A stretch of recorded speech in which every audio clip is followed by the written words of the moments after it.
Basically, on what we have on the headline, we say the 300 million naira bulletproof Jeep. Where is that coming from? Ondo Assembly begins impeachment process of Deputy Governor.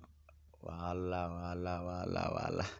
Well, in Akure, amid a tight security, lawmakers at the Ondo State House of Assembly on Wednesday began the impeachment of the state deputy governor, Honorable Lucky Ayedatiwa, for allegedly approving 300 million naira for himself for the purchase of a bulletproof SUV from the palliative funds. Again, in Akure, amid tight security, lawmakers at the Ondo State House of Assembly on Wednesday began the impeachment of the state deputy governor, Honorable Lucky Ayedatiwa, for allegedly approving 300 million naira for himself for the purchase of bulletproof SUV from the palliative fund.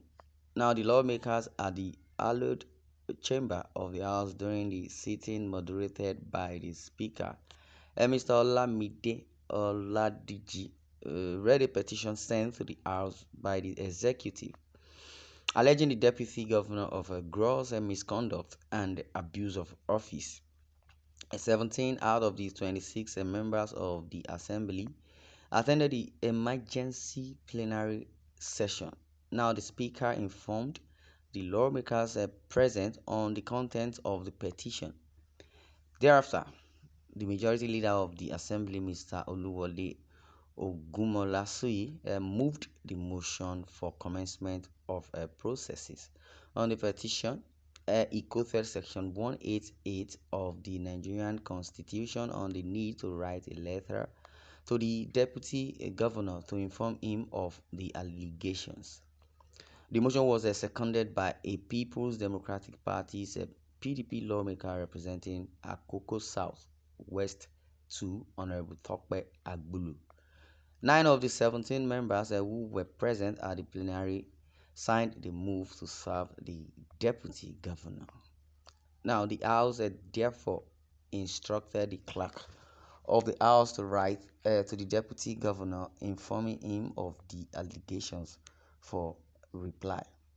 It will be recalled that Governor Rotimi Akeredolu sacked all media aides attached to the office of the deputy governor a fortnight ago on grounds that the media team was rejigged thereabout. Wow, that is RJIGGED,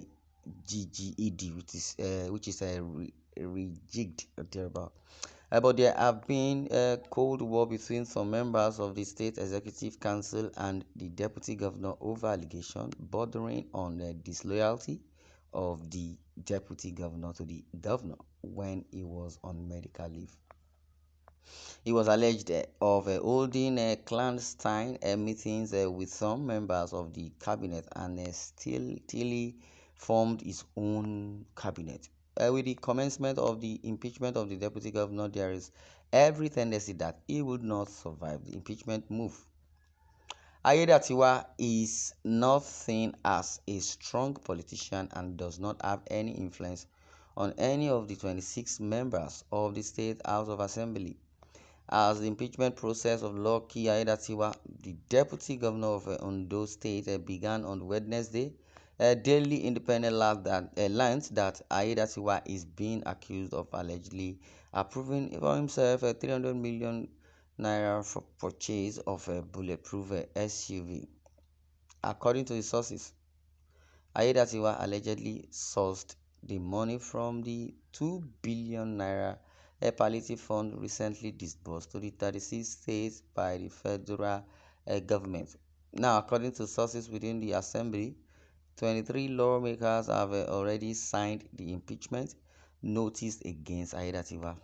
According to one of the sources, trouble started when Ayedatiwa reportedly approved the sum of 300 million naira for the purchase of a bulletproof SUV for his personal use.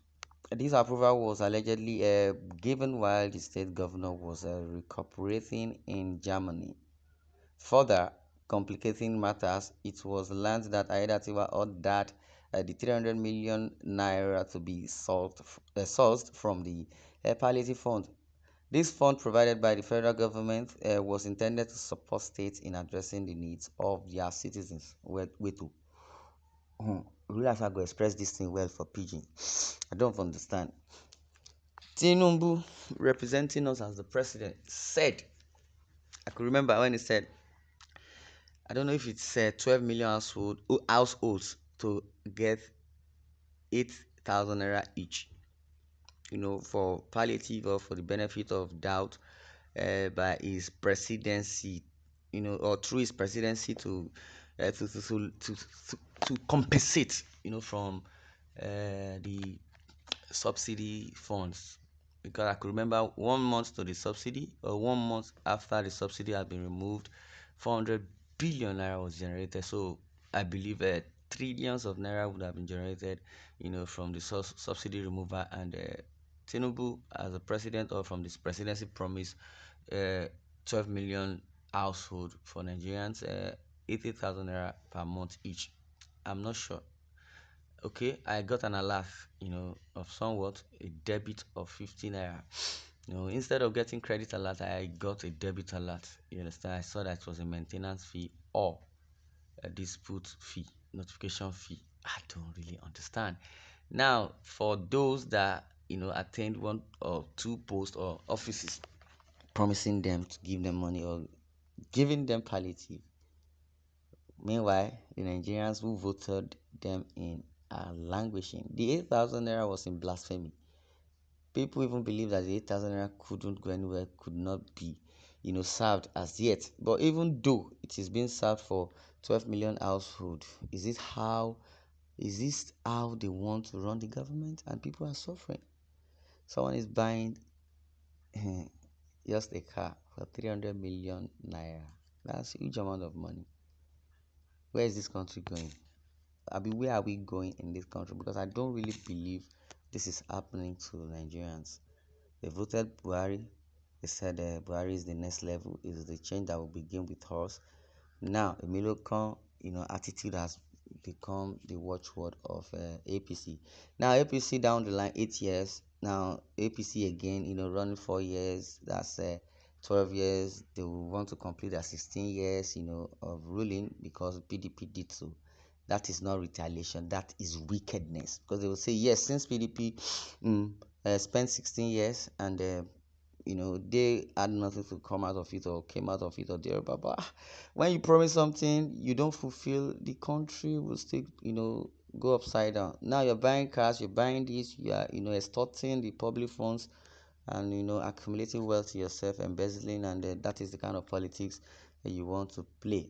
And you believe the children or the future of the tomorrow that you claim will still be the future of tomorrow. Well, that is the reason why people do not want to go to school. People do not want to venture into government, work, and they believe corruption is the order of the day. Well, if for that more complicating matter, it was learned that Aiyedatiwa ordered the 300 million naira to be sourced from the palliative fund. This fund, provided by the federal government, was intended to support states in addressing the needs of their citizens. The source said the impeachment proceedings underscore the Assembly's commitment to accountability, even at the highest levels of state governance. Well, I know all your grievances will be laid through the comment section. Thanks for listening.